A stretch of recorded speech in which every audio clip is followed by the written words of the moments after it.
Keep that spirit going, Alka. Go ahead. अब मैं आग्रह करूंगा अमित शाह जी से कि राजनीति की शुरुआत करें. Over to you, Rahul.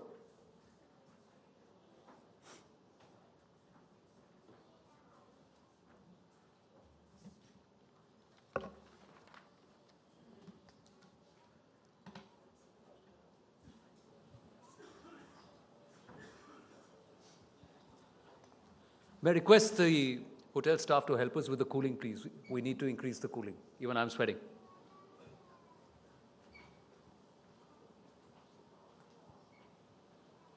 Amit ji, आपका न्यू इंडिया एजेंडा पे आने के लिए आपका बहुत बहुत धन्यवाद. हम लोगों ने ये शाम बिताई है यहाँ पे कुछ ब्रेव सोल्जर्स, उनकी फैमिली के संग, जिन्होंने अपनी जान भी दांव पे लगाकर देश के लिए लड़ाई लड़ी.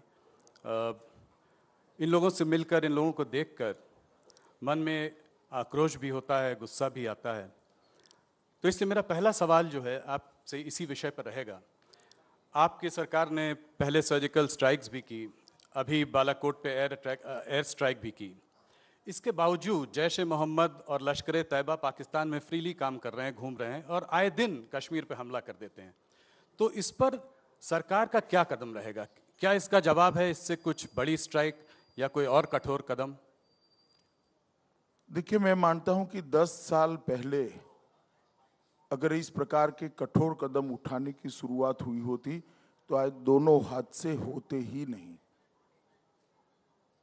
सर्जिकल स्ट्राइक या एयर स्ट्राइक और इससे बड़ी स्ट्राइक, एक भी निर्णय, एक भी कदम हमारी ओर से शुरुआत नहीं है.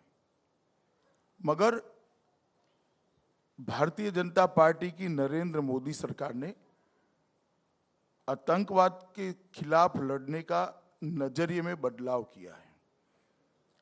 पहले लड़ाई भारत की भूमि पर होती थी. जब वो घुसते थे तब हम रोकने का प्रयास करते थे. कुछ वो मरते थे, कुछ हमारे जवान शहीद होते थे. अब हर एक घटना के बाद उनको मुंह तोड़ जवाब दिया जाता है और जहां से आतंकवाद शुरू होता है वहीं मर्म स्थान पर चोट करने की शुरुआत भारतीय जनता पार्टी की नरेंद्र मोदी सरकार. ये अप्रोच का जो अंतर है, मैं मानता हूं यही इसका समाधान है. हम किसी की सोच नहीं बदल सकते, क्योंकि ये सोच जहां पनपती है वहां हिंदुस्तान का संविधान के दायरे में नहीं है. मगर जहां पर पनपती है वहां अपने आत्मरक्षा की अधिकार का उपयोग करते हुए हम उस पर चोट जरूर कर सकते हैं. और ये करने की शुरुआत भारतीय जनता पार्टी की नरेंद्र मोदी सरकार ने की है. चाहे वो सर्जिकल स्ट्राइक हो, चाहे एयर स्ट्राइक हो, इसी का द्योतक है कि अब किसी को बख्शा नहीं जाएगा. अगर भारत की सीमाओं की आपने सम्मान नहीं किया, भारत के जवानों की सुरक्षा के साथ छेड़खानी करने का प्रयास किया, तो आपको उसका जवाब मिलेगा. तो इसका मतलब आने वाले समय में अगर ये चलता रहा तो इसका और कठोर जवाब दिया जाएगा. नीति के तहत ये कह सकते, इसको ग्रॉस स्टेटमेंट के नाते नहीं देना चाहिए. मैं नीति की बात कर रहा हूं. अब आज भी अगर आप देखें तो जैसे चाहे वो पाकिस्तान के प्रधानमंत्री इमरान खान हो, आज भी उन्होंने कुछ प्रूफ हम लोगों से मांगा है कि पिस्तौल किस मेक की थी और FIR लॉन्च किया कि नहीं किया भारत सरकार ने. तो इस तरह की छोटी मोटी चीज़ें करके वो ये दिखाते हैं कि इस बारे में वो सीरियस नहीं है, सिर्फ बात को टालना चाहते हैं. तो आप उनसे अपेक्षा क्या करते हैं? क्या वो स्वीकार कर ले? ये संभव ही नहीं. सवाल पाकिस्तान के प्रधानमंत्री का नहीं है. हमारे यहां जो इस मुद्दे पर राजनीति कर रहे हैं उनका सवाल है. पाकिस्तान तो यही करेगा. मगर जैसे ही आज अगर स्टेटमेंट इमरान खान ने दिया है तो कल देखना यहां से ही पूरी ब्रिगेड काऊ काऊ काऊ काऊ काऊ काऊ कर कर चालू हो जाएगी. मुझे दया इनकी आती है कि आप पाकिस्तान के प्रधानमंत्री की भाषा बोल रहे हो, पाकिस्तान की भाषा बोल रहे हो, टेररिस्ट सरगना की भाषा बोल रहे हो. किस दिशा में देश को ले जाना चाहते हैं? आप कहां खड़े हैं? पहले आपकी साइड तय करिए. देश की जनता के हितों के साथ खड़े, शहीद जवानों के साथ खड़े, देश की सुरक्षा बलों और सेना के साथ खड़े, या उनका हौसला बढ़ाना चाहते हैं? यहां पर जो राजनीति करते हैं, ओछी राजनीति करते हैं, उनको जनता ने पहचानना चाहिए, जानना चाहिए.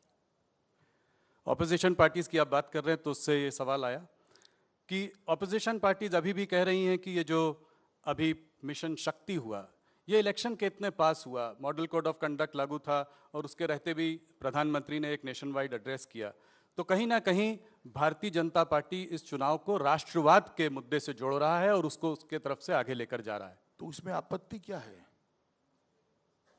राष्ट्रवाद के मुद्दे पर चुनाव नहीं होना चाहिए क्या देश में? मैं मानता हूं देश का हर चुनाव राष्ट्रवाद के मुद्दे पर लड़ा जाना चाहिए और देश की जनता ने तय करना चाहिए। और जो ये बातें करते हैं, मैं इनकी ज्ञान वृद्धि के लिए बताता हूं।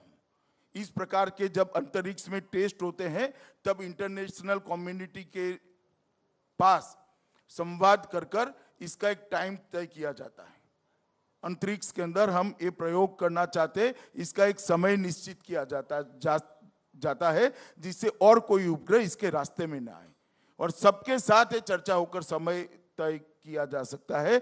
कम से कम 2-3 महीनों का प्रोसीजर है और उसके बाद में ऐसे टेस्ट होते हैं।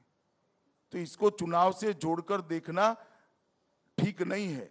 और जहां तक प्रधानमंत्री के प्रेस करने का सवाल है, प्रधानमंत्री की घोषणा करने का सवाल है, हालांकि वो प्रेस नहीं थी, राष्ट्र को उन्होंने इंफॉर्मेशन दिया था। तो आप विपक्ष के नेता करेंगे क्या?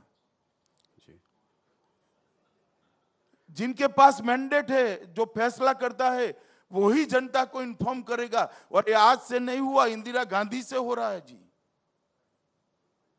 तो जब उनका प्रधानमंत्री करे तो ठीक है, और अगर मोदी जी करें मैं तो... ऐसा नहीं कहता, मैं इनको याद दिला रहा हूं कि इंदिरा गांधी के समय से हो रहा है।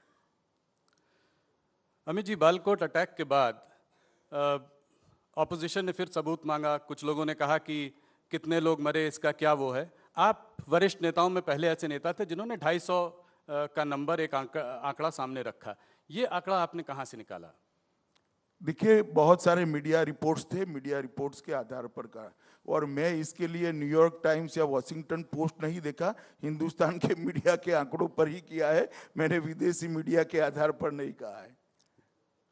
पर अमित जी, एक चीज आती है कि अगर लोग, अपोजिशन पार्टी कहती है कि अगर प्रूफ मांगो तो हम लोग को एंटी नेशनल कहा जाता है। फारूक अब्दुल्ला जी कह रहे हैं, अखिलेश कह रहे हैं कि जब भी प्रूफ मांगते हैं तो हमको बोल दिया जाता है कि हम एंटी नेशनल है। प्रूफ देने में प्रॉब्लम क्या है? अगर कोई प्रूफ हो, सबूत हो तो दे देना चाहिए।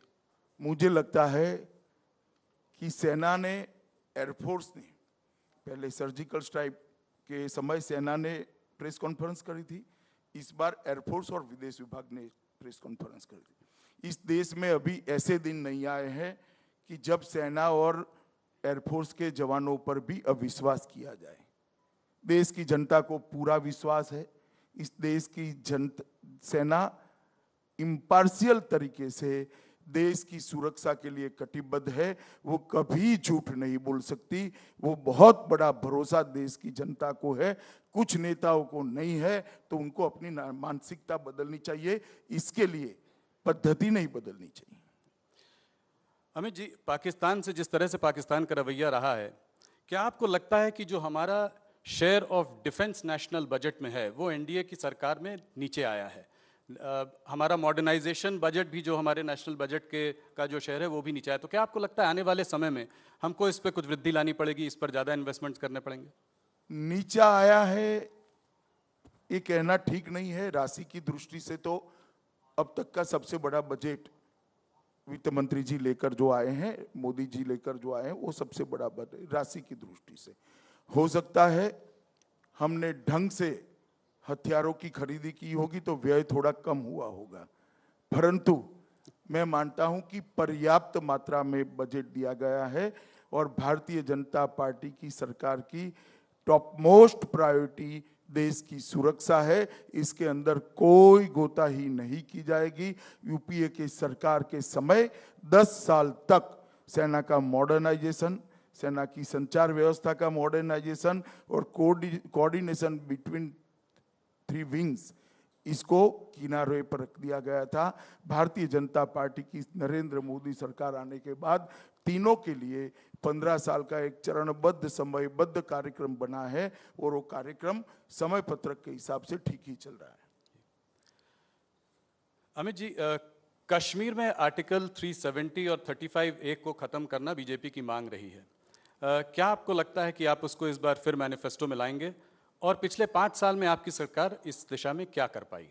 देखिए, जहाँ तक मैनिफेस्टो में लाने का सवाल है, 1950 से भारतीय जनसंघ और बाद में भारतीय जनता पार्टी के मैनिफेस्टो का हिस्सा रहा है। हमारा देश की जनता के प्रति कमिटमेंट है, इसमें हमारा कोई बदल नहीं हुआ है। जहाँ तक क्यों नहीं हुआ का सवाल है, राज्यसभा में बहुमत नहीं है, मुझे लगता है 20 तक ये भी हो जाएगा। अमित जी, भूतपूर्व प्रधानमंत्री अटल बिहारी वाजपेयी जी ने इंसानियत, जमहूरियत और कश्मीरियत की बात की थी। नरेंद्र मोदी जी ने मुझे एक इंटरव्यू में बोला था कि कश्मीर में युवाओं को विकास भी चाहिए, उनको विश्वास भी चाहिए। मगर फिर भी हम देखते हैं कि जो जवान हैं, वहाँ के जो नौजवान हैं कश्मीर में, वो जिहादिस्ट ग्रुप की तरफ आकर्षित होते हैं। तो उन पर क्या करना पड़ेगा हमको, जिससे कि हम उनका विश्वास जीत सकें, उनको अपनी तरफ ला सकें? देखिए, अटल जी और नरेंद्र भाई के दोनों के स्टेटमेंट्स सरकार की विल को दर्शाने वाले हैं। ये दोनों स्टेटमेंट बताते हैं कि हम अपने मन के अंदर कश्मीर के जवानों के लिए, उनके उज्जवल भविष्य के लिए एक योजना लेकर बैठे हैं, मगर उसके लिए कश्मीर के अंदर शांति चाहिए। और जो अलगाववादी नेता है, जो अलगाववादी संगठन है और पाक प्रेरित टेररिस्ट ऑर्गेनाइजेशन है, उन लोगों ने इसको कभी सफल नहीं होने दिया। विगत 1.5 साल से भारतीय जनता पार्टी की सरकार ने कश्मीर के लिए एक कठोर फैसले एक के बाद एक लेकर लेने की शुरुआत की। सबसे पहले उनके विदेशी जगहों से आने वाले आर्थिक स्रोतों को बंद करने का काम किया। उसके बाद में उनके ऑर्गेनाइजेशन पर बैन लगाया, जमायत-ए-इस्लामी और जम्मू JKLF पर प्रतिबंध लगाने का काम किया, उनकी सुरक्षा वापस दे ली है। ढेर सारे लोगों पर जो मुकदमे बंद पड़े थे उसको हमने खोलने की शुरुआत की है। मैं मानता हूँ इस दिशा में सरकार ने 1 साल के अंदर बहुत कठोर कदम उठाए हैं, जिससे कि अलगाववाद की विचारधारा को आगे बढ़ते हुए रोका जा सके और कश्मीर के युवाओं को गुमराह करने का जो काम कर रहे हैं उस पर एक नकेल कसी जा सके। जहां तक टेररिज्म का सवाल है, विगत 5 साल के अंदर जब से कश्मीर के अंदर टेररिज्म शुरू हुआ, 90 के समय से आज तक सबसे ज्यादा टेररिस्टों को न्यूट्रलाइज करने का काम अगर किसी एक सरकार ने किया है तो मैं बड़े गौरव के साथ कहना चाहता हूं कि प्रधानमंत्री नरेंद्र मोदी की सरकार ने सबसे ज्यादा टेररिस्टों को खत्म करने का काम किया। और ये सिलसिला आगे रहेगा, बढ़ता रहेगा, जब तक इसका परिणाम ना आए। 3 मोर्चे थे, एक तो टेररिस्टों के खिलाफ हथियार से जवाब देना, अलगाववाद को के रास्ते पर कश्मीर के नौजवानों को बढ़ते हुए रोकने के लिए अलगाववादी संगठनों पर नकेल कसना, और तीसरा मुद्दा था कि दुनिया के अंदर कूटनीतिक के माध्यम से पाकिस्तान को अलग थलग करना। मैं मानता हूं इसमें भी भारतीय जनता पार्टी की सरकार को बहुत बड़ी सफलता मिली है। एयर स्ट्राइक करने के बाद, पाकिस्तान की भूमि पर एयर स्ट्राइक करने के बाद पूरी दुनिया भारत के साथ खड़ी रही है। पूरी दुनिया ने भारत के आत्मरक्षा के अधिकार को एक्नॉलेज किया है और पूरी दुनिया भारत के साथ एक कदम का, भारत ने जो कदम उठाया है उसका स्वागत किया है। कश्मीर के बारे में पाकिस्तान आज दुनिया में अलग थलग पड़ा है। किस प्रकार से नरेशन बदला है आप कल्पना करिए। 5 साल पहले नकली हिंदू आतंकवाद की चर्चा देश में थी, आज पाकिस्तान के दुनिया में थी, और आज पाकिस्तान के आतंकवाद की सरगना होने की चर्चा दुनिया में है। नकली हिंदू टेरर से लेकर पाकिस्तान टेरर का सोर्स है, वहां तक की एक बड़ी यात्रा भारतीय जनता पार्टी की नरेंद्र मोदी सरकार ने काटी है। मैं मानता हूं कश्मीर समस्या के समाधान के लिए ये बहुत बड़ी उपलब्धि। पाकिस्तान से जुड़ा हुआ मुद्दा यहाँ पर चाइना का भी है। हम लोगों ने देखा है कि मसूद अजहर को आज चौथी बार UN सिक्योरिटी काउंसिल ने वीटो का इस्तेमाल किया। तो भारत का रवैया क्या रहेगा चाइना की तरफ? पहले इस बात पर स्पष्टता होनी चाहिए, चाइना को वीटो क्यों मिला। वीटो का अधिकार 50 के दशक में हिंदुस्तान को मिलने वाला था। संबंध सुधारने के लिए तत्कालीन प्रधानमंत्री ने एक थाली में गिफ्ट कर कर वीटो का अधिकार चाइना को दे दिया, जो आज हमारे खिलाफ इस्तेमाल हो रहा है। तो ये जो सवाल खड़े कर रहे हैं, मैं उनको कहना चाहता हूं, अपनी चौथी पीढ़ी में जरा जाकर देखिए कि ये प्रॉब्लम कहां से शुरू हुई है। चाहे कश्मीर की हो, चाहे चीन के वीटो की हो, सारी प्रॉब्लम 4 पीढ़ी पहले आपके परिवार से ही शुरू हुई। और जहां तक सवाल भारत का सरकार की आज की नीति का है, चीन भी अलग थलग पड़ा है, अकेला पड़ा है। इस मुद्दे पर दुनिया के सारे देश भारत के साथ सिंपैथी भी रखते हैं, इसका समर्थन भी करते हैं। मैं मानता हूं आगे इसी तरह से चलता रहा तो कभी न कभी चीन ने भी हमारा साथ देना पड़ेगा। आपसे मैं एक सवाल, आप क्रिकेट बोर्ड गुजरात में आप वहाँ के प्रेसिडेंट भी हैं, तो मैं एक सवाल ये जानना चाहता हूँ कि इंडिया को पाकिस्तान के संग वर्ल्ड कप में क्रिकेट खेलना चाहिए या नहीं?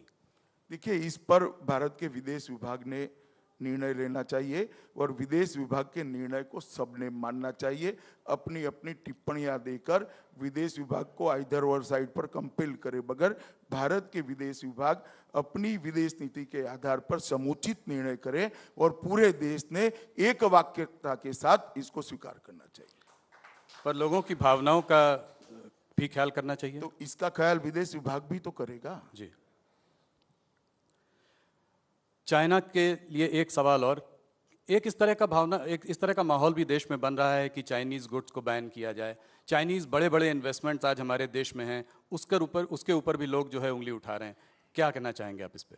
देखिए, अंतर्राष्ट्रीय व्यापार के अंदर कुछ ट्रीटीज होती हैं और वो ट्रीटी को एक तरफा हम भंग नहीं कर सकते। इस पर विचार जरूर हो रहा होगा और मैं मानता हूं कि अभी तो चुनाव के माहौल में कुछ हो नहीं सकता, मगर भारत सरकार का वाणिज्य मंत्रालय इस पर जरूर विचार कर रहा हो। थोड़ा सा चुनाव की तरफ बढ़ते हैं और आज जो कैंपेन चल रही है उसकी बात करते हैं।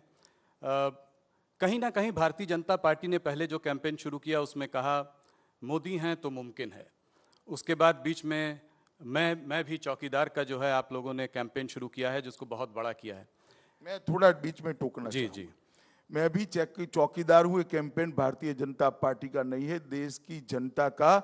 ओछे शब्दों से प्रधानमंत्री का अपमान करने का जो प्रयास किया, इसके सामने एक स्वाभाविक रिएक्शन है। ये भारत की जनता का कैंपेन है, मैं भी चौकीदार हूं। पहले मैं स्पष्टता करना चाहिए, भारतीय जनता पार्टी का कैंपेन नहीं है। भारतीय जनता पार्टी से माइलों आगे भारत की जनता है, जो प्रधानमंत्री के साथ चट्टान की तरह खड़ी है। इस देश के प्रधानमंत्री का इस तरह से अपमान करने वालों को दंड देने के लिए भारत की जनता एक मुश्त होकर खड़ी है और एक कैंपेन जनता में से इमर्ज होकर आया है, जिसको बड़े हर्ष और गौरव के साथ भारतीय जनता पार्टी ने स्वीकार किया है। जी।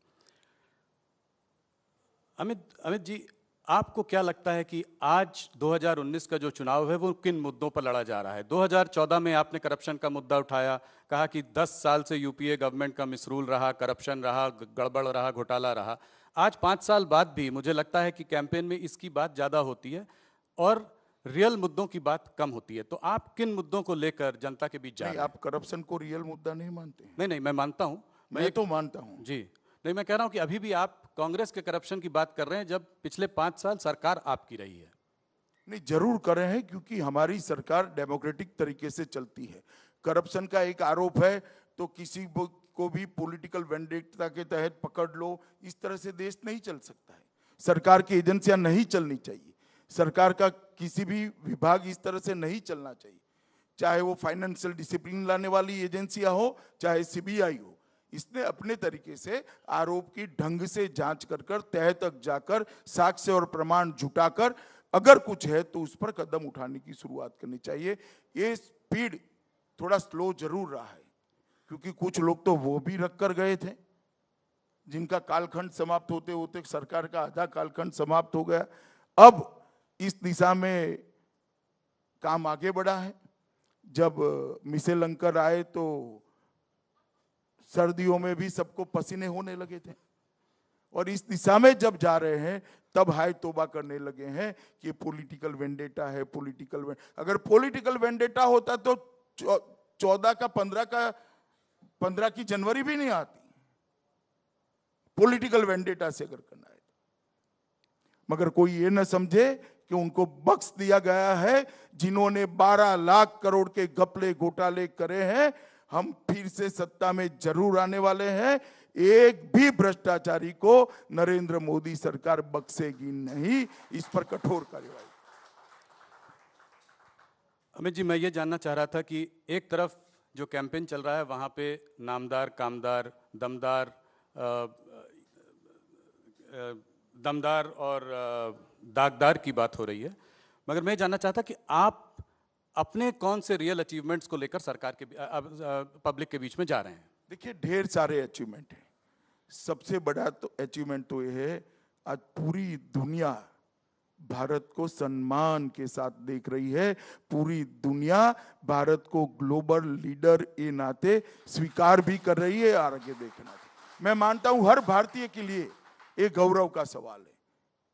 ये इतने बड़े देश का, दुनिया का सबसे बड़ा लोकतंत्र, सबसे बड़े आकार वाला लोकतंत्र का देश 11वीं अर्थव्यवस्था पर हम छोड़कर गए थे।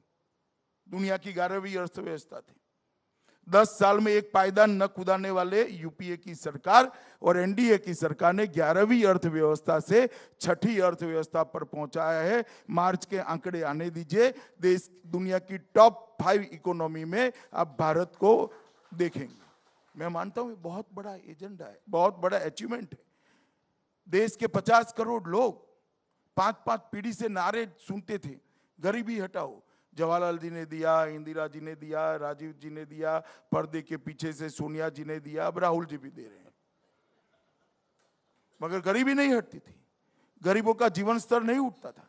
आज 50 करोड़ गरीबों में से 22 करोड़ गरीबों के जीवन स्तर के अंदर आमूलचूर परिवर्तन करने का काम नरेंद्र मोदी की भारतीय जनता पार्टी की सरकार ने।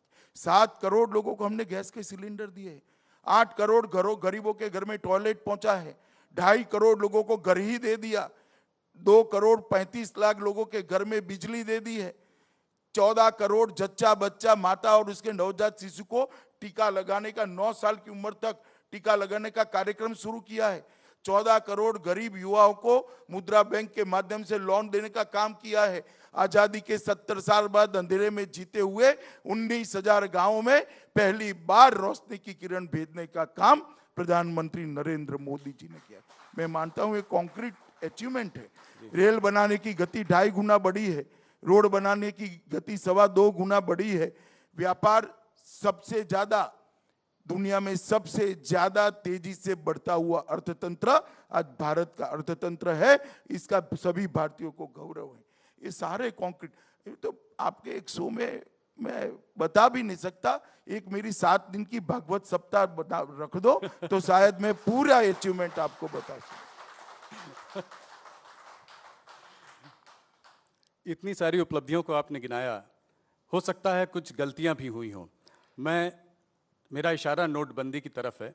नोटबंदी जब आई थी, डिमोनेटाइजेशन जब हुआ था, तब कहा गया था कि बहुत सारे वो थे, ब्लैक मनी पर क्रैकडाउन, काउंटरफिट करेंसी पर क्रैकडाउन, डिजिटल ट्रांजैक्शंस को बढ़ावा देने की बात भी थी।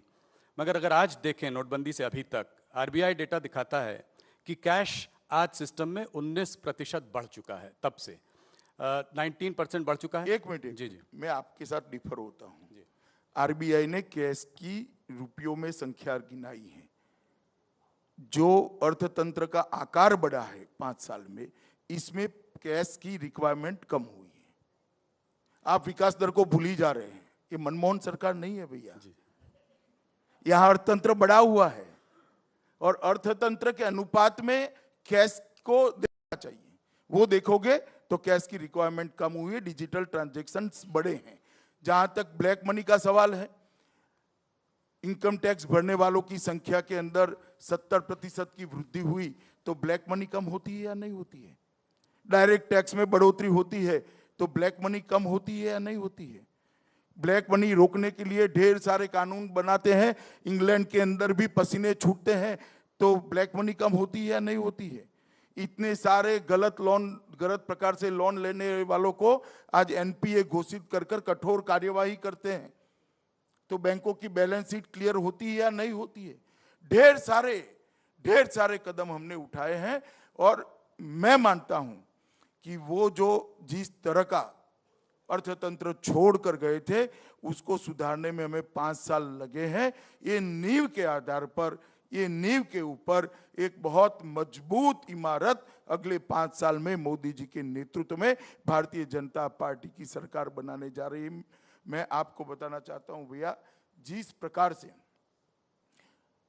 आजादी के बाद पहली बार कोई सरकार ने अपनी इनकम को बढ़ाने का प्रयास किया है, वो अकेली नरेंद्र मोदी सरकार है।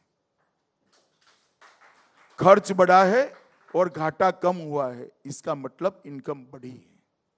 फिस्कल डेफिसिट को हमने कम किया है, 3.8% लेकर गए, आप 6% छोड़कर गए थे, और बजट की साइज भी बढ़ाई है। तो कहां से पैसा आया? इनकम को बढ़ाया है। डायरेक्ट इनडायरेक्ट टैक्स के अंदर रेवेन्यू बढ़ी है, यही प्रमाण है कि ब्लैक मनी कम हुआ है। यहाँ पर जब आप ग्रोथ की बात करते हैं तो बात आती है कि ये जॉब लेड ग्रोथ नहीं है। जॉब्स कम हुए, एनएसओ का डेटा दिखाया जाता है और कहा जाता है कि इस बार 45 साल में सबसे ज़्यादा लोवेस्ट जो है एम्प्लॉयमेंट ग्रोथ हुई है। 4.3 करोड़ एम्प्लॉयमेंट जो है कम भी हुआ है पिछले 7-8 सालों में। देखिए, जीडीपी का प्रकार बदला है। पहले जीडीपी में सबसे बड़ा कंट्रीब्यूटर इंडस्ट्री और मैन्युफैक्चरिंग सेक्टर हुआ करता था। आज जीडीपी संवेदनशील जीडीपी बना है। हमारा एक संवेदनशील मॉडल है जीडीपी को बढ़ाने का। हमने कृषि के ग्रोथ रेट को बढ़ाया है, कृषि के कंट्रीब्यूशन को बढ़ाया है। आप मुझे एक बात बताइए भाई, कि 8 करोड़ घरों में शौचालय बनते हैं तो जीडीपी बढ़ेगा या नहीं बढ़ेगा? इससे भी जीडीपी बढ़ी है। और जब 8 करोड़ घर में शौचालय बनता है तो जॉब क्रिएट होते हैं। रोड बनाने की गति 2.5 गुना होती है तो जॉब क्रिएट होते हैं। रेल बनाने की गति 2.25 गुना होती है तो जॉब बढ़ते हैं। 500 गांव आप जोड़कर गए थे नेट से, ऑप्टिकल फाइबर से। आज 1 लाख से ज्यादा गांव को जोड़ा, किसी को नौकरी नहीं मिली होगी। टेलीफोन के इतने सारे, टेलीकॉम सेक्टर के अंदर इतने सारे बदलाव हुए, इतना सारा विकास हुआ, जॉब नहीं बढ़ा होगा? देखिए, 125 करोड़ की आबादी वाले देश के अंदर जॉब और परमानेंट जॉब, रोजगार और स्वरोजगार, ये दोनों के बीच का अंतर हमें समझना पड़ेगा। और आंकड़ों को भी पश्चिम की जगह अपनी देश की रिक्वायरमेंट के हिसाब से, अपनी देश के अर्थतंत्र की फैशन में ढालना पड़ेगी। डेटा के पद्धति को अपने देश की पद्धति के अंदर ढालना पड़ेगा। मुझे लगता है ये काम करने की जरूरत है। अर्थतंत्र के क्षेत्र के अंदर जो एक्सपर्ट्स हैं उन्होंने जरूर सोचना चाहिए। तो आप कह रहे हैं कि एनएसएसओ का डेटा दोबारा देखना पड़ेगा ना, सिस्टम को देखना पड़ेगा। डेटा ठीक है जी, मगर सिस्टम को पुनः विचार करना पड़ेगा। 14 करोड़ लोगों को आप मुद्रा बैंक की लोन देते हो और बाद में जॉब में कुछ नहीं गिनते हो, तो वो 14 करोड़ लोगों को, व्यक्ति को तो स्वरोजगार मिला है या नहीं मिला है? आपके क्राइटेरिया को बढ़ाना। अगर आप कोई बच्ची गांव में ब्यूटी पार्लर की शॉप खोल दे, उसको रोजगारी ही नहीं मानते हो, तो मैं मानता हूं ये ठीक नहीं है। वो रोजगारी है, वो समान पूर्वक स्किल इंडिया में अपनी स्किल को बढ़ाकर अपनी रोजी रोटी कमा रही है, अपने छोटे भाई को पढ़ा रही है, ये रोजगारी है। पिछले 1 साल से ऑपोजिशन और कांग्रेस आप लोगों को करप्शन पे उसमें भी घेरे में लाना चाह रहा है। राफेल डील की बात करते रहते हैं बार बार। ये कहते हैं कि नीरव मोदी, मल्ल्या और चोकसी कब वापस लेकर आएगी सरकार? इसके बारे में आप क्या कहेंगे? देखिए, जहां तक राफेल का सवाल है, कोई भी आरोप लगे, राहुल जी मुझे बताइए ये आरोप सच्चा है या गलत है? कोई फोरम तय करेगा या आरोप लगाने वाले तय कर देंगे? कोई फोरम नहीं करना पड़ेगा। और कोर्ट से बड़ा कोई फोरम नहीं होता, जुडिशरी से बड़ा कोई फोरम नहीं होता। देश की सर्वोच्च अदालत के मुख्य न्यायाधीश ने इस केस पर सुनवाई करी और सुनवाई करने के बाद एक जजमेंट दिया कि इसमें कोई फेवरेटिज्म नहीं हुआ है। ये तकनीक की दृष्टि से बेस्ट फाइटर हैं। और तीसरा, ये प्रोसीजर जो रक्षा मंत्रालय का प्रोसीजर होता है रक्षा के साधनों को खरीदने का, इसका कोई वायोलेशन नहीं हुआ और कोई जांच की जरूरत नहीं। ये 4 चीजों को सुप्रीम कोर्ट के कहने के बाद भी, देश की कैगने रिपोर्ट रखने के बाद भी आप अगर इस बात को स्वीकारते नहीं हो तो आप अपनी दुनिया में जी रहे हो और इसका कोई हमारे पास रास्ता नहीं है। और जहां तक गलत आरोप लगाने का सवाल है, मैं विपक्ष के नेताओं को भी एक छोटे से मेरे अनुभव की एडवाइस देना चाहता हूं कि जब आरोप लगते हैं तो व्यक्ति और पार्टी के कैरेक्टर के हिसाब से वो चिपकते हैं। आपकी पार्टी का और आपके परिवार का कैरेक्टर करप्शन का है, आप पर तुरंत चिपकेगा, मोदी जी पर कोई आरोप नहीं चिपकेगा। कांग्रेस ने अब एक नई स्कीम निकाली है जिसके बारे में वो लोग बहुत बात कर रहे हैं, न्यूनतम आय की स्कीम। कह रहे हैं कि 20% जो सबसे नीचे के वर्ग के लोग हैं उनको जो है सालाना 72,000 रुपये दिया जाएगा। इस स्कीम के बारे में बहुत बात चर्चा चल रही है, कुछ लोग पॉलिटिकल एनालिस्ट इसको एक मास्टर स्ट्रोक भी बता रहे हैं। देखिए, स्कीमों की कोई कमी नहीं है इसमें, सवाल इम्प्लीमेंटेशन का है। जवाहरलाल नेहरू जी ने गरीबी हटाने के लिए नारा दिया था, इंदिरा जी ने दिया, राजीव जी ने दिया, सोनिया जी ने दिया, अब राहुल जी दे रहे हैं। तो 5 पीढ़ी से क्या हो रहा है? 55 साल तक शासन में रहे, हमें गरीब क्यों छोड़ कर गए हमारे लिए? मोदी जी ने 50 करोड़ गरीबों को उनका जीवन स्तर उठाने का काम किया है। आज 50 करोड़ गरीबों के घर में दुर्भाग्यवश कोई भी बीमारी आ जाती है तो आयुष्मान भारत के तहत 5 लाख तक का पूरा खर्चा नरेंद्र मोदी सरकार उठा रही है। और ये इंश्योरेंस नहीं है, बस आपको जाकर कार्ड देना है, अपना स्वास्थ्य लाभ कर कर अस्पताल से घर जाना है। ये काम ये नहीं कर सकते, देश की जनता जानती है। नारों से कुछ नहीं होता, योजनाओं को इंप्लीमेंट करने का दृढ़ इच्छा शक्ति होना चाहिए, दमखम होना चाहिए, जो हमारे नेता नरेंद्र मोदी में है। और इसीलिए देश की जनता मोदी जी पर भरोसा करती है। इन्होंने farmer RBI governor Raghuram Rajan ji से भी इसकी पुष्टि करवा ली है, कह रहे हैं ये आराम से इंप्लीमेंट हो सकता है। 3.6 लाख करोड़ रुपए लाना कौन सी बड़ी बात है? क्या आप मानते हैं कि ये हो सकता है? और इस पर एक और लार्जर सवाल, 10 साल क्यों नहीं लाए? आज ही क्यों सूझा आपको? 10 साल तो शासन में थे, आप इतने पावरफुल थे कि कैबिनेट के प्रस्ताव को आप सार्वजनिक रूप से फाड़ देते थे। कोई कम पावर था क्या? आप जरा ट्राई कर देखो, कल को पुलिस धर ले जाए आपको। इतने पावरफुल थे भाई, तो अब तक क्यों नहीं लाए? समय ऐसा है इलेक्शन के एयर स्ट्राइक के बाद वो चिंता में पड़ गए हैं। सुरक्षा के मामले में स्पष्ट स्टैंड नहीं ले सकते, उनकी वोट बैंक हर्ट हो रही, इसलिए देश की सुरक्षा के प्रति वो कमिटमेंट नहीं दे सकते। उनको लगता है देश की जनता अब जान गई है, तब इस प्रकार की योजनाएं अभी और भी लेकर आएंगे। थोड़ा राह देखो, आप लोगों का तो अच्छा समय आ गया है अभी। पर अमित भाई, क्या आपको लगता है कि इस तरह का कंपेटिटिव वेलफेयरिज्म कि my scheme is better than yours, my welfare scheme is better, ये देश के लिए कितना? हम उसमें नहीं पड़े हैं भैया, हम उसमें नहीं पड़े हैं। तो आप इस तरह की कोई स्कीम नहीं लाएंगे इलेक्शन के पहले? अरे देखिए, आयुष्मान भारत हमारा कोई चुनावी घोषणा पत्र नहीं था, मगर रिक्वायरमेंट थी, हमने कर दिया। ये 6,000 रुपए का स्कीम हमारा कोई घोषणा पत्र का वादा नहीं था, मगर रिक्वायरमेंट थी देश के लोग। जब ये सरकार में आने के बाद मालूम पड़ा कि देश के 15 करोड़ किसान में से सिर्फ 3 करोड़ किसान को ही लोन मिलता है, 12 करोड़ किसान इनपुट्स के समय साहूकार से पैसा लेते हैं, 20-20% सूद पर पैसा लेते हैं। पैसा कितना चाहिए? 1 एकड़ भूमि के लिए इनपुट कॉस्ट क्या आती है? 4,000 रुपया जी। तब प्रधानमंत्री जी ने फैसला दिया कि 6,000 रुपया उसको इनपुट के लिए सपोर्ट दिया जाएगा। ये चुनावी बातें नहीं है, संवेदना से उसकी समस्या को समझकर इसका समाधान ढूंढने की वृत्ति है। दोनों में बड़ा अंतर है राहुल जी। चलते हैं जरा सा इलेक्शन की ओर। और आप कहा जाता है कि आपका जो प्रिडिक्शन होता है वो हरदम एक्यूरेट होता है। मुझे लगता है कि अगर थोड़ा बहुत गड़बड़ाया होगा तो पिछले 3 राज्यों में गड़बड़ा गया होगा, राजस्थान, मध्य प्रदेश और छत्तीसगढ़ में।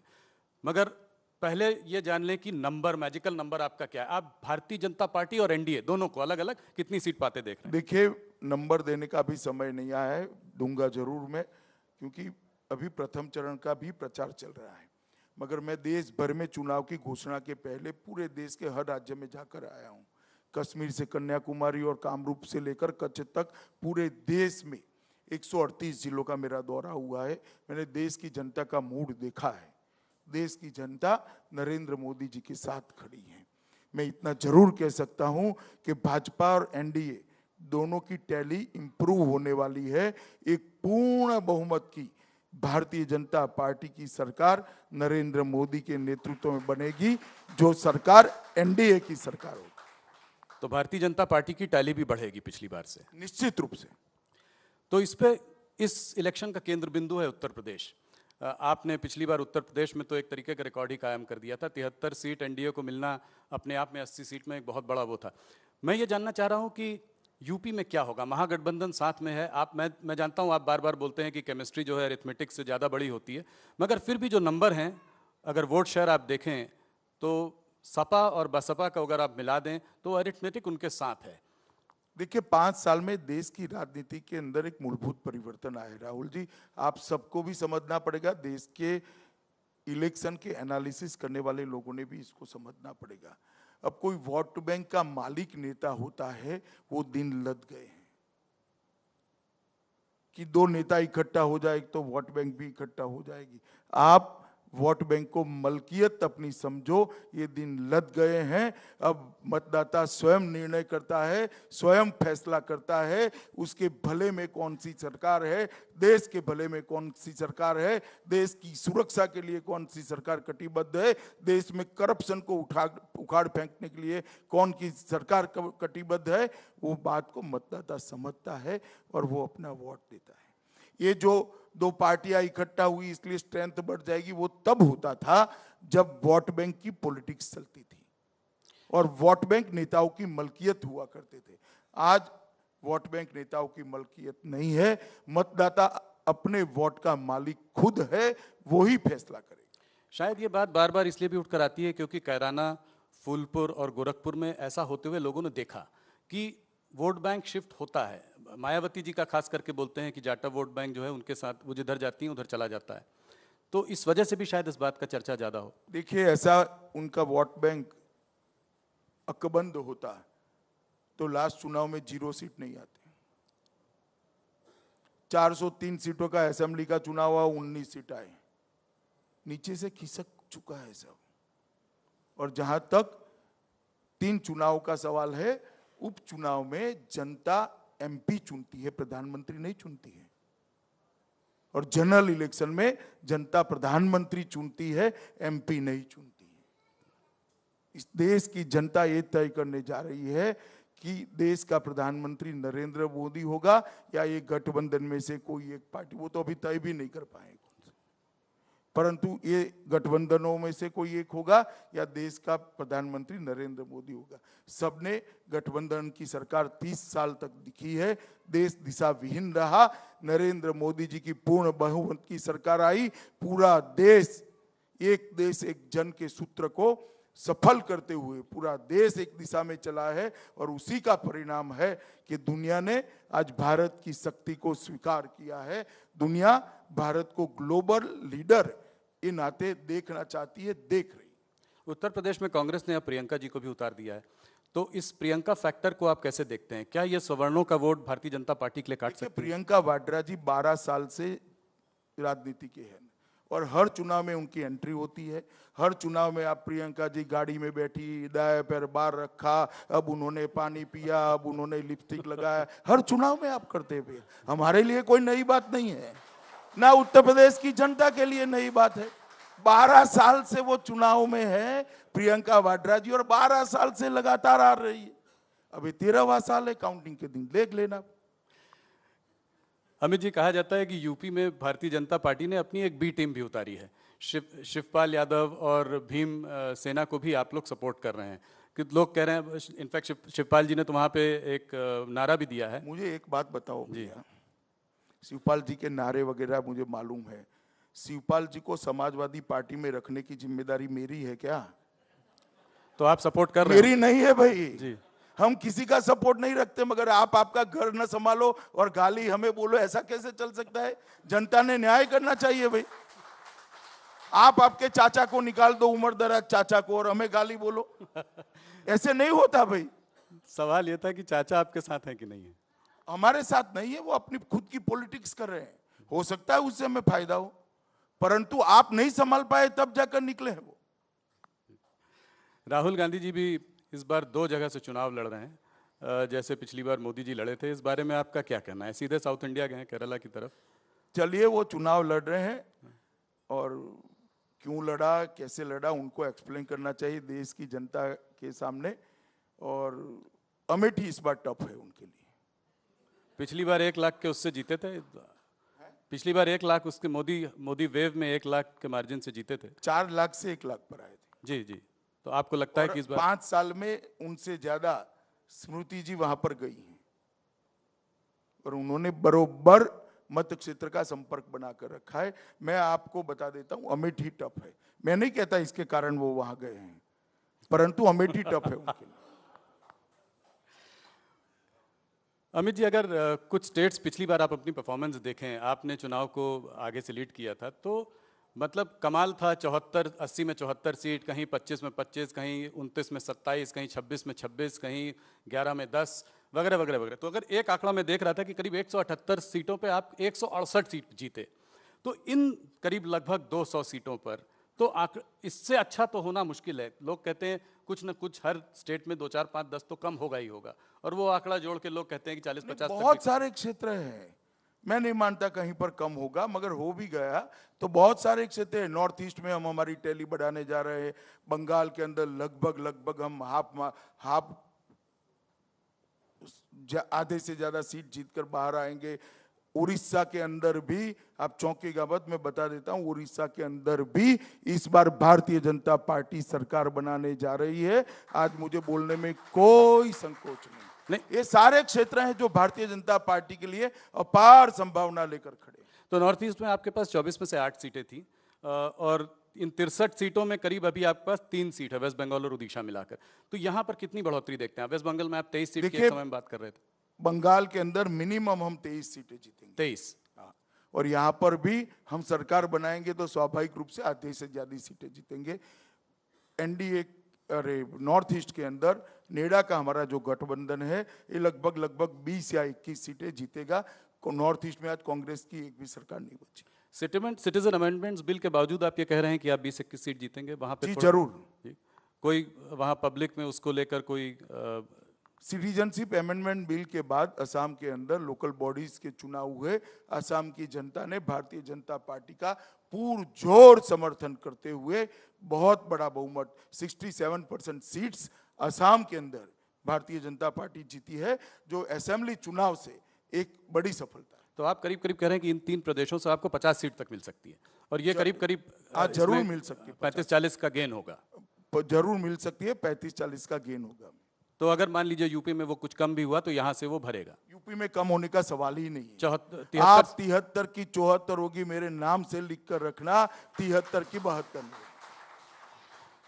अमित जी, आपने ये शिवसेना को क्या गुट्टी पिलाई कि 5 साल तक तो आपको कोसते रहे और उसके बाद आपको 23 सीट दे दिया? आप लोग मुगालते में, उन्होंने आपको 5 साल गुट्टी पिला दी, हमारा तो पहले से था।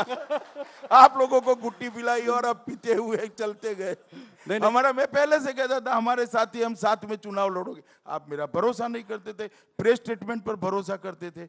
बाद में जब हो गया तो अब कहते हैं क्या गुट्टी पिलाई। आप लोगों को गुट्टी पिलाई शिवसेना ने। आपने और शिवसेना दोनों ने।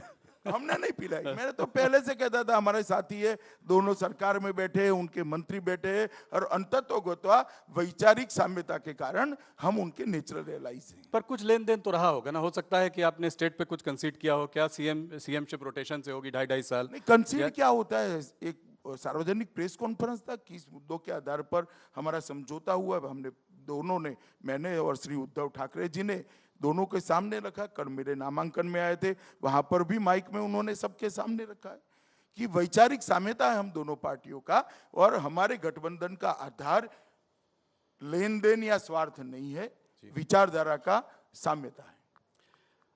अमित जी, बिहार भी एक क्रूशल स्टेट है, 40 सीट वहां से लोकसभा को जाती हैं। पिछली बार आपका प्रदर्शन वहां पे भी बहुत अच्छा रहा था, 22 सीट आप लेकर आए थे, मगर इस बार आप सिर्फ 17 सीट पर ही लड़ रहे हैं। आपने वहां पर नीतीश कुमार जी को काफी ज्यादा सीट कंसीड कर दी। ना, ऐसा नहीं है। इसके बाद विधानसभा के चुनाव हुए, विधानसभा में नीतीश कुमार जी की जो सीटें हैं और हमारी सीटें, इसको टैली करो तो नीतीश कुमार जी ने कुछ हमें ज्यादा एडजस्ट किया है। तो आप ये नहीं मानते हैं कि आपने ज्यादा ना, जरा भी नहीं। देखिए, चुनाव धरातल पर होते हैं, सीटों का बंटवारा धरातल के आधार पर होता है, जनादेश के आधार पर होता है। बिहार में असेंबली का चुनाव लोकसभा के बाद हुआ, बिहार में जदयू की सीटें लोग असेंबली में हमसे ज्यादा है। ये यहाँ टाइम सब आ रहा है। नहीं, वो हम लोगों ने बोला था कि आपके लिए टाइम्स अप का वो देख ही नहीं रहा है कोई। जब तक आप जवाब देते रहेंगे हमारे सवाल चलते रहेंगे। नहीं, ज़्यादा समय और नहीं लूँगा, 5-10 मिनट और 2-4 सवाल और हैं। मैं ये देख रहा था कि राम मंदिर का मुद्दा साल भर पहले तक आप लोगों के लिए बहुत अहम था। आप लोग राम मंदिर की बहुत बात भी कर रहे थे, पर इधर कुछ 5-6 महीनों में मैंने देखा कि इस मुद्दे को आप लोगों ने ड्रॉप कर दिया। ना कोई आपका लीडर जरा भी ड्रॉप नहीं किया है। राम जन्मभूमि का मुद्दा भारतीय जनता पार्टी के लिए कमिटमेंट था, है, और जब तक नहीं बनेगा रहेगा। भारतीय जनता पार्टी चाहते उसी जगह पे भव्य राम मंदिर जल्द से जल्द बनना चाहिए। कोर्ट के अंदर कार्यवाही चल रही है, हम राह देख रहे हैं, मगर हमारा स्टैंड क्लियर है, हम इसको विवादित भूमि नहीं मानते हैं। पर पहले हम मानते हैं कि वही राम जन्मभूमि का भव्य मंदिर रामलला का बनना चाहिए। अब विपक्ष ने स्टैंड क्लियर करने की बारी है, वो देश की जनता के सामने स्पष्ट कर दे, चाहे कांग्रेस हो, सपा हो, बसपा हो, तृणमूल कांग्रेस हो, कम्युनिस्ट हो, चंद्रा बाबू जी हो, कि वो राम मंदिर वहां चाहते हैं या नहीं चाहते हैं। मैंने स्पष्ट कर दिया देश की जनता के सामने कि हम चाहते हैं कि वही राम मंदिर बने, और इसमें भारतीय जनता पार्टी में वैचारिक दुविधा जरा भी नहीं है, तिल मात्र की भी नहीं। तो क्या ये एक बड़ा मुद्दा रहेगा इस चुनाव में, अभी भी रहेगा? क्योंकि देखिए, चुनाव के मुद्दे अकेली भारतीय जनता पार्टी नहीं बना सकती, राहुल भी बना सकते। आपने सवाल पूछा तो मुझे जवाब देना पड़ा, मुद्दा बन गया।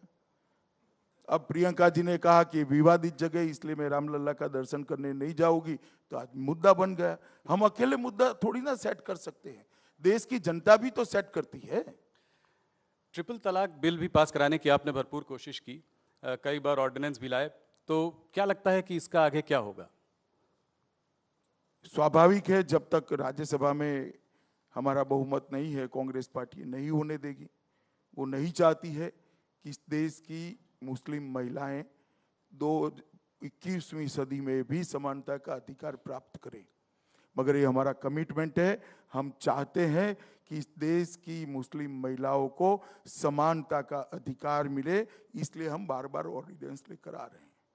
और मैं मानता हूं कि सुप्रीम कोर्ट ने भी ये स्पिरिट व्यक्त किया है देश की जनता के सामने, और देश की संसद ने भी ये स्पिरिट व्यक्त किया। आपको अपोजिशन एक कम्युनल एजेंडा फॉलो करने के लिए भी घेरता रहता है बार बार, तो आपको क्या लगता है कि ये गौ रक्षा, मॉब लिंचिंग को लेकर पिछले 5 सालों में कुछ पोलराइजेशन जैसा माहौल बना है देश में? पहले आप दोनों चीजों को अलग कर दो। जी, गौ रक्षा के लिए बोलना अगर कम्युनल है, तो आप गांधी जी को क्या कहोगे, विनोबा भावे को क्या कहोगे, इतने सारे देश के शंकराचार्य संतों, महंतों और करोड़ों हिंदू आस्था वाले लोगों को क्या कहोगे?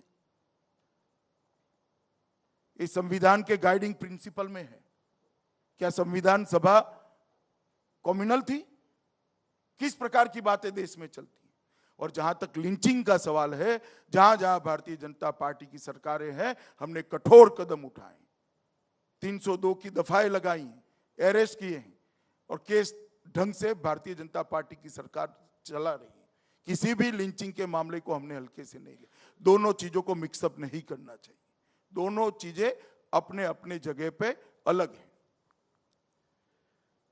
आपको क्या लगता है कि इस 2019 में मोदी जी की जो वेव 2014 में थी, उस वक्त सुनामी बोला जाता था, क्या ये सुनामी अभी भी बरकरार है, उसी तरीके की वेव जी है? बिल्कुल, इससे भी बड़ी सुनामी, तेज गति वाली सुनामी में तो देख रहा हूं। जैसे जैसे चुनाव आगे बढ़ेगा आप देखना, मैं हर रोज 3-4 रिलीज करता आता हूं। दिन ब दिन जनता का विश्वास, जनता का उत्साह और जनता की हिस्सेदारी चुनाव अभियान के अंदर बढ़ती जा रही है। आपने कल गांधीनगर से अपना नामांकन पत्र भरा है और आप चुनाव लड़ रहे हैं, तो क्या ये आशा किया जाए कि अब आप गवर्नमेंट में फॉर्मली गवर्नमेंट ज्वाइन करेंगे, सरकार में आएंगे? पहले आप हिंदुस्तान के संविधान को समझ लो भैया। गवर्नमेंट में जाने के लिए लोकसभा से जाना जरूरी नहीं, मैं राज्यसभा का सदस्य हूँ। नहीं नहीं, जी जी जरूर। इसके लिए जरूरी नहीं कि लोकसभा का चुनाव लड़ा जाए। सवाल इतना ही है, मैं 5 बार विधायक बना, जनता के बीच में से चुन कर आता हूँ। जनता की समस्याओं को रूबरू होने का जनप्रतिनिधि को मौका मिलता है, ऐसा मैं मानता हूँ। इसलिए मैंने चुनाव लड़ने का विनंती किया था।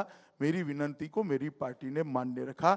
इसको सरकार के अंदर जाने के या बाहर जाने के दृष्टि से नहीं देखना चाहिए। मैं भारतीय जनता पार्टी का कार्यकर्ता हूँ। मेरी पार्टी ने मुझे इतनी बड़ी पार्टी का, दुनिया की सबसे बड़ी पार्टी का राष्ट्रीय अध्यक्ष बनाया है, इसका मुझे गौरव है और अपने जॉब से मैं संतुष्ट हूं।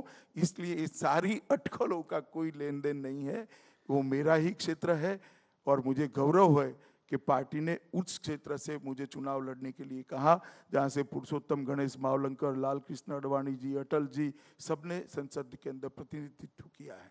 और मैं मानता हूं कि मुझे लोकसभा के माध्यम से ही संसद में जाना चाहिए। जब मेरी विधायक की टर्म खत्म हुई तब लोकसभा के चुनाव नहीं थे। अब आए हैं तो पार्टी ने फैसला किया है कि मैं लड़ूं, तो मुझे इस विषय का आनंद भी है और गौरव भी है कि पार्टी ने मुझे चयनित किया है कि गांधीनगर लोकसभा सीट से मैं लोकसभा का चुनाव लड़ूं। 2014 में मीडिया ने बहुत समय बिताया कि नंबर 2 कौन है पार्टी में, राजनाथ जी हैं कि जेटली जी हैं?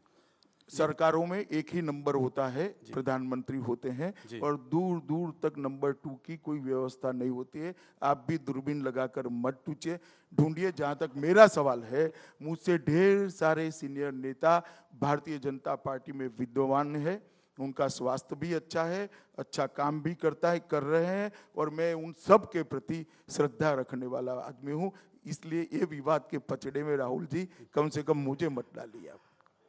अमित जी, आपने अपना सबसे पहला चुनाव कब लड़ा था, किस उम्र में लड़ा था और आज तक कितने चुनाव आपने लड़े हैं? देखिए, जहां तक इलेक्ट्रोल पॉलिटिक्स का सवाल है, मैं 95 में लड़ा, परंतु कोऑपरेटिव का पहला चुनाव मैं 18 साल की आयु में लड़ा था और एक पैक्स का चुनाव लड़ा था। अब तक मैं छोटे मोटे होकर सभी कॉलेज इलेक्शन ये वो कर 42 चुनाव लड़ा हूँ। 42 कितने जीते हैं, कितने हारे? 43rd चुनाव लड़ने जा रहा हूँ। कितने जीते कितने हारे? सबके सब जीता हूँ, एक भी बार नहीं हारा। तो गांधीनगर का फैसला लगता है कि क्लियर है इस वक्त? गांधीनगर की जनता को तय करना है। मेरी गांधीनगर की जनता को भी आपके इस कार्यक्रम के माध्यम से विनम्र अपील है कि गांधीनगर की जनता ने मुझे 5 बार सेवा करने का मौका विधायक नाते दिया है। मैं आपको भरोसा दिलाना चाहता हूं, गांधीनगर के मतदाताओं को एक छठा मौका दे दीजिए। गांधीनगर का गौरव देश में जस का तस बना रहे, इसके लिए मैं कोई कसर नहीं छोड़ूंगा। ये आपके कार्यक्रम से मैं गांधीनगर के मतदाताओं को निवेदन करना चाहता हूं। बस कुछ एक दो सवाल और। प्रधानमंत्री जी ने कुछ हफ्तों पहले वोटर अवेयरनेस कैंपेन चलाने के लिए बहुत लोगों से अपील की, काफ़ी सेलिब्रिटीज से अपील की, ने एडिटर्स से अपील की। तो हम लोगों ने भी अपना एक कैंपेन शुरू किया है, बटन दबाओ देश बनाओ। तो आप वोटर अवेयरनेस कैंपेन के बारे में क्या कहना चाहेंगे? देखिए, लोकतंत्र के अंदर लोकतंत्र स्वस्थ रहे, इसके लिए लोकतंत्र की सबसे छोटी इकाई वोटर होता है, मतदाता होता है। मतदाता की हिस्सेदारी जितनी बढ़ती है, इतनी लोकतंत्र की स्वस्थता बनी रहती है। जैसे हमारे शरीर में खून अगर स्वस्थ है तो पूरा शरीर स्वस्थ रहता है। इस प्रकार से वोटर की हिस्सेदारी जितनी बढ़ती है, मतदाता की हिस्सेदारी जितनी बढ़ती है, इतना लोकतंत्र स्वस्थ रहता है। प्रधानमंत्री जी ने अपील की है, जिस पार्टी को मतदाता चुनना चाहे उसको चुन सकते हैं, परंतु अपना अभिप्राय मतदान के द्वारा जरूर व्यक्त करना चाहिए। आपने भी अभियान जो चला है, इसको मैं अभिनंदन देता हूं, इसका स्वागत करता हूं और मीडिया के सभी लोगों ने वोटर अवेयरनेस कैंपेन को आगे बढ़ाना चाहिए। ज़्यादा से ज़्यादा मतदान हो, ज़्यादा से ज़्यादा लोग लोकतंत्र के इस महोत्सव के अंदर हिस्सा ले। इसके लिए मीडिया ने भी एक अपने माध्यम का उपयोग करना चाहिए। मैं आपको हृदय से आपके अभियान के लिए बधाई देता हूँ। अमित जी, मैं बहुत सालों से आपको जानता हूँ, आपसे मिलता रहा हूँ, आपसे सवाल जवाब भी करता रहा हूँ, इंटरव्यू भी किया है। आपका जहाँ एक तरफ पार्टी में बहुत आदर है, बहुत सम्मान है, दूसरी तरफ लोग थोड़ा आपसे घबराते भी हैं, डरते भी हैं। तो अमित शाह को गुस्सा क्यों आता है? मैं कभी गुस्से नहीं होता, मैं अपनी बात दृढ़ता से रखता हूँ और मुझे लगता है मुझे रखनी चाहिए। थोड़ी भी लेथार्जिकनेस रहती है तो मैं उसे परफेक्ट कराने का प्रयास करता हूँ और मैं मानता हूँ ये ठीक है। मगर फिर भी किसी का दिल दुखता है तो मैं आपकी चैनल के माध्यम से इतना ही कहना चाहता हूँ कि मेरा आशय आप लोगों को, जिसको भी दुख लगता है, इसको दुख पहुँचाने का नहीं है। मेरा आशय पार्टी के काम में परफेक्शन लाने का है। मेरा आशय पार्टी को आगे बढ़ाने का है। मेरा आशय पार्टी को आसमान की बुलंदियों तक ले जाने का है। मेरा कोई व्यक्तिगत आशय नहीं। अमित जी, कभी आप ब्रेक वगैरह लेते हैं? आप अपने खाली समय में क्या करते हैं? नहीं, ब्रेक हो ही जाता है। मानो मैं अभी बागपत में रैली कर रहा था, अभी इंटरव्यू करता हूँ, तो काम बदलने से ब्रेक हो ही जाता है। तो आप इंटरव्यू के इसके लिए आलस करने की जरूरत नहीं है। काम जब बदलता है तब ब्रेक हो ही जाता है। अभी तो मुझे 55 हुए भैया, काम करने की उम्र है, क्यों ब्रेक की बात कर रहे हो? काफी सारे नेता 6-6 महीने का ब्रेक लेकर जाते हैं, माँ ढूंढती रह जाती है। हमारे यहाँ कम से कम ऐसी स्थिति नहीं है।